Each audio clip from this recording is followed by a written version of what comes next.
and a little bit of cloud cover, but important as the mayor indicated that we're close to a heat advisory, and getting into tomorrow, we're looking at heat indexes over 100. So just really standard messaging every year. We talk about if you certainly in this storm are without air conditioning or without your power.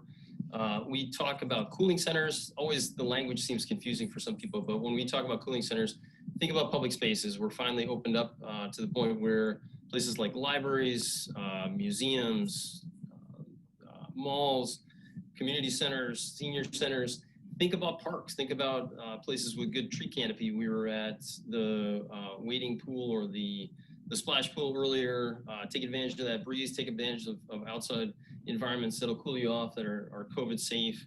And then from an indoor perspective, really just thinking about friends and family members. We always focus on the elderly, children, pets, just really being thoughtful and considering safety measures for the heat. Again, certainly bigger things to talk about with these storms than I think the heat measures right now, but inside, cool off with a cool bath or shower. You keep your oven off, stay hydrated, think about avoiding high energy activities outside, light clothing, hats, things like that. So appreciate Mayor Barrett getting the message out here. Okay, thank you, Dr. Sparrow. Thank you very, very much.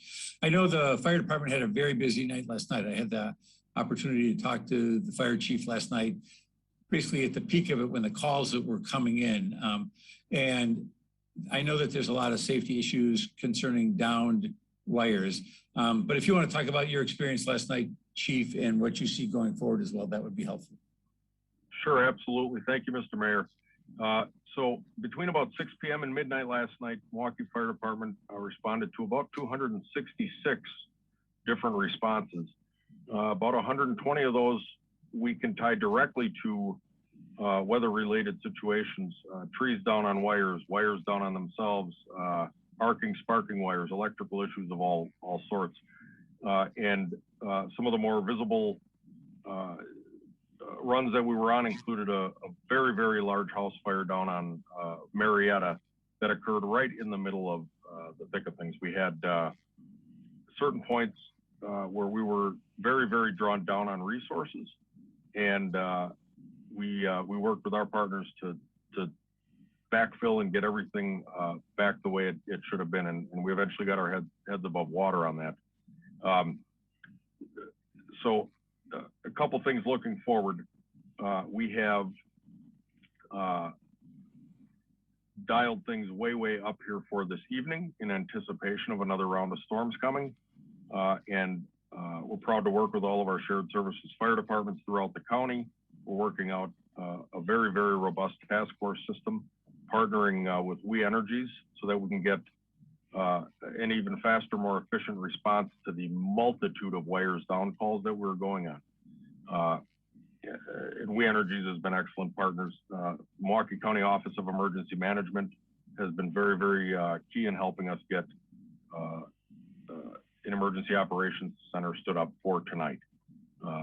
So we should have a more fluid response.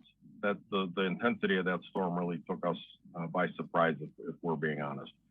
I want to just touch briefly, Mr. Mayor, on the concept of downed wires and safety for people that are in an area where that might occur.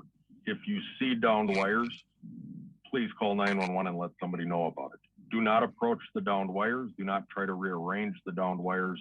If the downed wires are draped down and over fencing or a lawnmower shed or a garage leaning against the house, steer clear of touching those objects as well. These are extremely highly energized wires, and that energy transfers through all sorts of things, particularly metal items. Steer clear of them. Do not let anybody go near those items. If it is an extremely intense storm, obviously We Energies is taxed to the nines just like everybody. They're bringing in additional resources as well. If it's taking long or longer than you believe it should, please be patient with us. Please keep people out of the area. If you notice it sparking, arcing, smoking, something attached to it is doing any of those things, please call 911 back and let us know, because that will change the priority of that response. We're confident that tonight we'll be able to handle everything. And I would just like to say that incredibly proud of everybody's efforts last night, because it hit this city really, really hard. And firefighters, and paramedics, and everybody in the city, the police department was key last night. Really came together nicely tonight. It will be even better. So thank you.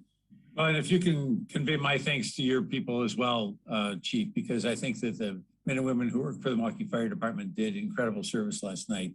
And it was a very taxing night. I realize that. And I know that our individuals in the Department of Public Works were working equally hard. And so I want Randy Krause, who is our Forest Services Manager, to talk a little bit about the operations that they've got. I know that they responded to many, many down trees that were blocking roads and other situations, and that there's some issues with electrical services in terms of traffic lights and street light issues. So Randy, I'll turn it over to you.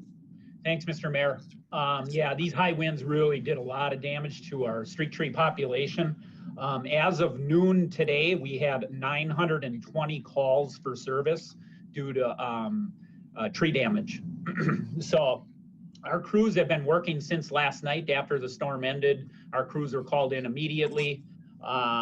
We have them on rotating shifts right now.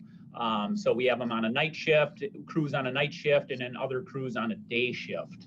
75% of those calls are of a critical safety sensitive nature. And what I mean by that is trees and branches blocking public right-of-way, such as sidewalks and streets and driveways.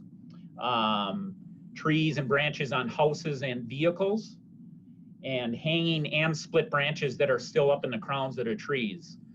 So be careful with that as well. You might not notice that, but if you do notice it, if the public notices that, please call those in. We currently have, last night we had 33 field staff out in the field taking care of tree damage, 29 pieces of equipment. Today we have 54 field staff and management staff taking care of the issues. With 30 plus pieces of equipment out there, including aerial lifts, chippers. We have some cranes out there to help take trees off of houses, things of that nature. Right now, it's very slow going because we are prioritizing the trees that are obviously on structures, on cars, blocking public right-of-way. So that takes time to do that type of work. So we're probably only anywhere between 5 and 10% of that work being completed. So please be patient with us. Estimated time for work to be completed is unknown at this time. We're still verifying a lot of the work out there. So it's gonna take a while to get it all cleaned up. For the public, if you notice anything with tree damage out there, please report that. Any tree damage by calling 286-CITY. 286-2489. We are experiencing high call volumes, so please be patient and hang on the line because we do want to hear from you so we can respond accordingly. And then just be sure that once these calls are called in, we do have those calls and we'll put them in queue so you won't need to call again. So I appreciate it. And again, be patient with our crews. They're working very hard out there. With very safety sensitive type of work.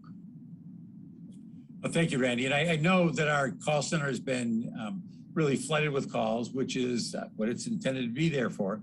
And we've had essentially nearly 1,000 calls. I wouldn't be surprised if we're over 1,000 calls now. Yep. When I hear the number that you're talking about of trees, that in of itself reaches to 1,000, and they're going to be other calls pertaining to fires, other things as well. But the question from Jeremy was, is that 920 separate incidents, or are some of those duplicates of the same issue? There may be some duplicates in there. I just don't have that exact data. Sometimes we have duplicate calls, meaning more than one resident will call in the same problem, but I just don't have that data. But like the mayor said, I'm sure we're exceeding already beyond 1,000 calls already, so. We have a question here about the National Guard. Chief, any reaction there? What's your take there? Yeah, I can tell you I just came from a meeting with all the above entities, including everybody on this call, and we have not discussed bringing the National Guard in. A lot of this work is very, very, it's very technical, and we are not seeing that specific need right now. Okay. And again, we say that not knowing what tonight's going to bring us. I know that the weather forecasts are also problematic for tonight.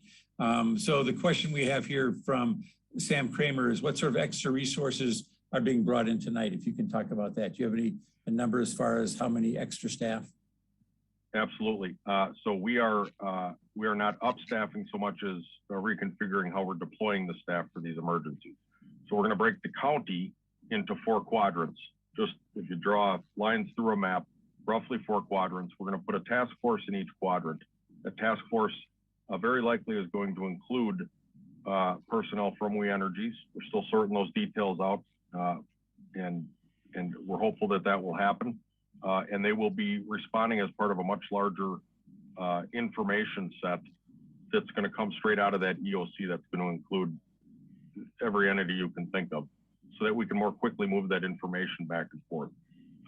Those task forces will be tasked with those runs that made up such a huge total amount of last night's runs.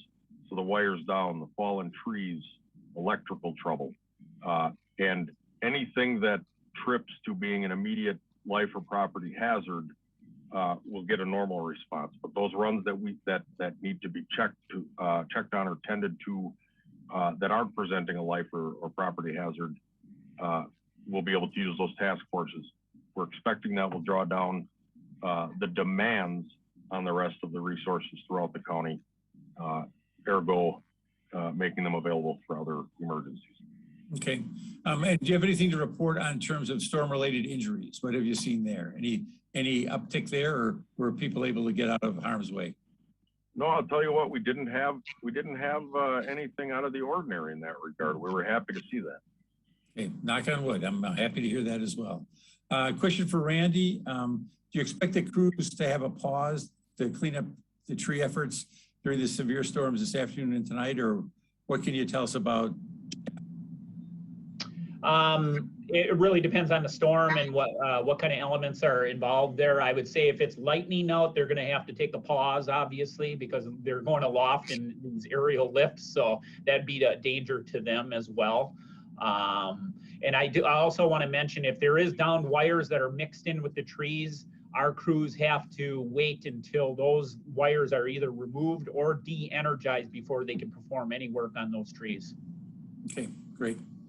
All right, those are the questions that we have. Again, we don't know what we expect tonight. The reports are that we could have severe weather again, but I think, as you can see, from the Department of Public Works to the Health Department to the Fire Department, we've got a lot of really good people who are out there working very hard.